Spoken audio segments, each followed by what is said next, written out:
কালকে বলেছিলাম দুধের সর থেকে যে রেসিপিটা বানাবো, পড়া দুধের সর থেকে, তো সেই রেসিপিটা তোমাদের সাথে শেয়ার করব বলেছিলাম। তাই আজকে কুমড়ো নিয়ে চলে এসেছি রেসিপিটা দেখাবার জন্য। দুধের সর পড়া দিয়ে কুমড়োর তরকারি করব, কিভাবে করছি প্রথম থেকে শেষ অবধি দেখার ভিডিওটা অনুরোধ রইল। ভালো লাগলে অবশ্যই লাইক করো, কমেন্ট করো, সাবস্ক্রাইব করো। তো অর্ধেকটা আমি কুমড়ো নিয়েছি, কাঁচা কুমড়ো, আর কয়েকটা আলু নিয়েছি। তো চলো রেসিপিটা দেখাই। প্রথমে কেটে নিলাম ছোট ছোট করে কুমড়ো আর আলু আর টমেটো একসাথে ধুয়ে রেখে দিয়েছি, ছোট ছোট করে কেটেছি। এই দেখো, বেশি বড় কাটিনি। তো এইভাবে আলু আর কুমড়ো কেটে নিলাম, ব্যাস হয়ে গেছে। এবার কিভাবে রান্নাটা করছি চলো সেটাই তোমাদের সাথে শেয়ার করছি।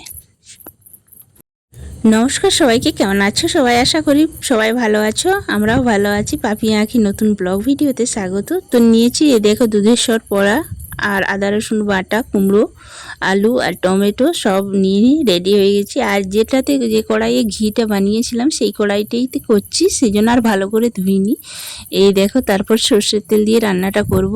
আর এইখানে দিয়ে দিলাম 5 ফোড়ন দিলাম, আর তেজপাতা আর শুকনো লঙ্কা দিয়ে ফোড়নটা দিলাম। এরপর আদা রসুন বাটাটা দিয়ে দিলাম, এখানে পেঁয়াজ দেব না, আদা রসুন বাটা দিয়েই রেসিপিটা করব।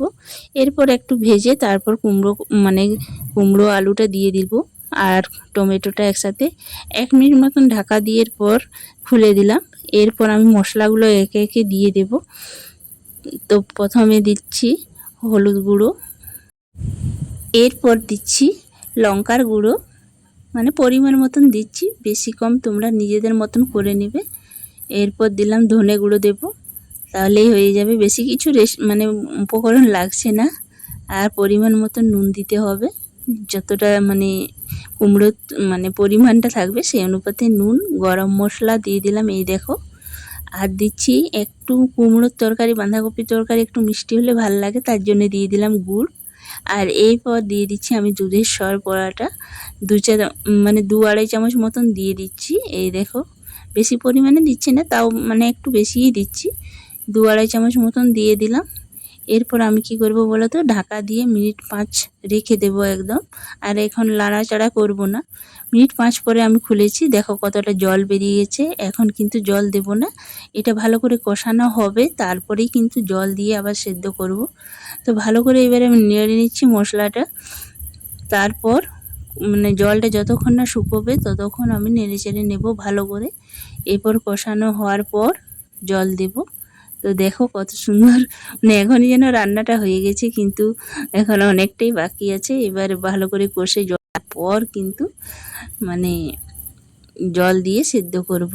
তো তোমরা একবার বাড়িতে এইভাবে করে দেখবে, দুধের সর পড়াটা ফেলে না দিয়ে এরকমভাবে তরকারি করে দেখবে কুমড়ো দিয়ে, খেতে কিন্তু দুর্দান্ত লোকে। একটা যে স্মেল আসে, কি বলবো, খুব সুন্দর, যেমন ঘি দেওয়া হয় না, সেই ঘিয়ের মতন একটা স্মেল আসে, ভালো লাগে খেতে, খুব ভালো লাগে। তারপর ঢাকা দিয়ে দেখো কিছুক্ষণ রেখে দিয়েছিলাম।